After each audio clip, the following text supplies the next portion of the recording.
Where do you see Elias Lindholm in the power rankings or the pecking order, just the even Western Conference, just in general? Because we talk about it here. He's your number one center.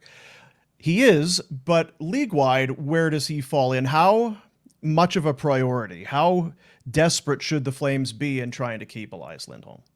Pretty desperate, because I don't see anyone coming that's going to replace him as your number one center. And I don't just mean number one center on your team's depth chart. I don't know if you were listening to us, because we actually had this exact debate yesterday for like 10 minutes on the DFO rundown with Jason Greger, where we went through and named the centers in the league that we would put above Elias Lindholm.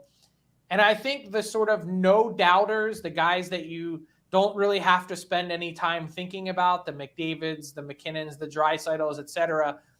I think the list that we got to was somewhere around like 12 of those guys before Lindholm fell into that next tier of players. And so I don't know where your cutoff line is. Everyone has it different. Are there 15 authentic number one centers in the NHL? Are there 18, whatever it is that you deem as part of that criteria or crop? I believe that Elias Lindholm is in that group. I think he's sort of right in the same range and tier as Dylan Larkin and Bo Horvat and some other guys. He's got the 40-goal season. He's got the 80-point season. And unlike Larkin, who hasn't hit those thresholds, and Bo Horvat, who hasn't hit those thresholds, he's a runner-up for a Selke. So you know that you're getting the complete game that you really require from someone like Lindholm. I think he's a number one, like big reason why Ryan Huska was on the phone trying to get this guy to want to stay in Calgary, someone that he should probably also know pretty well from being on the bench the last few years. Like, there's not this whole interview process or feeling out that like someone like Lindholm would have to go through had it been maybe even Mitch Love, who's spent his time in the AHL, or someone else that came from outside the organization. He should have like a damn good gut feel right now, June 13th. Do I want to be here or not? And I don't know where all this is heading, but the early indication, the early rumblings were that the Flames are going to have a hard time getting this guy to sign in a timely manner that they want him to.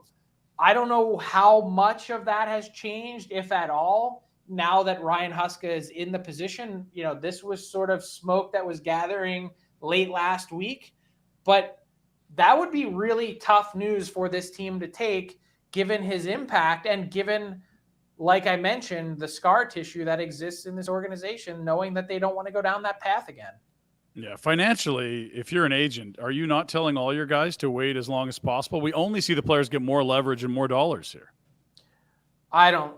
How much is Elias Lindholm's leverage changing?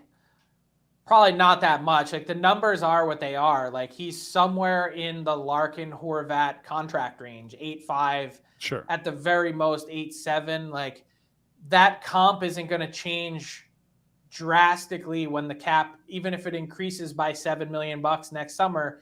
At some point, they're going to go back to those players and say, look, this deal was just signed last year with Dylan Larkin. Mm-hmm. Love the guy, but he ain't getting more than this. Well, so the only reason I say it is that, you know, if a deal isn't done in a week, they can still talk about the deal. If a deal isn't done in a month, they can still talk about the deal. If you're at the deadline and you're in a playoff spot, do you not see the dynamics changing of the negotiation? I don't think it's ever going to get to that point. Okay, so you're saying he's signed or traded by camp? I think it's like signed or traded by like draft week. So I really don't see them messing around with this at all. Maybe I'm misreading the situation and there's been no clear edict, but I think there's a number of teams that are sitting here. I think Austin Matthews, not to build it a bridge too far, but I think there's real pressure on the Leafs to try and want to get him done before July 1st, before that no trade clause kicks in. I think in this case, you want to have a real good answer. There's 2 trading periods in the NHL. That's it. It's now or it's at the deadline. And if your mission and mandate is to be a playoff team next year, you don't want that hanging over your head. You don't need that issue. And you certainly don't want to be in a spot where you're like, do we cut the legs off of our team in March because we have to trade this guy and get something for him.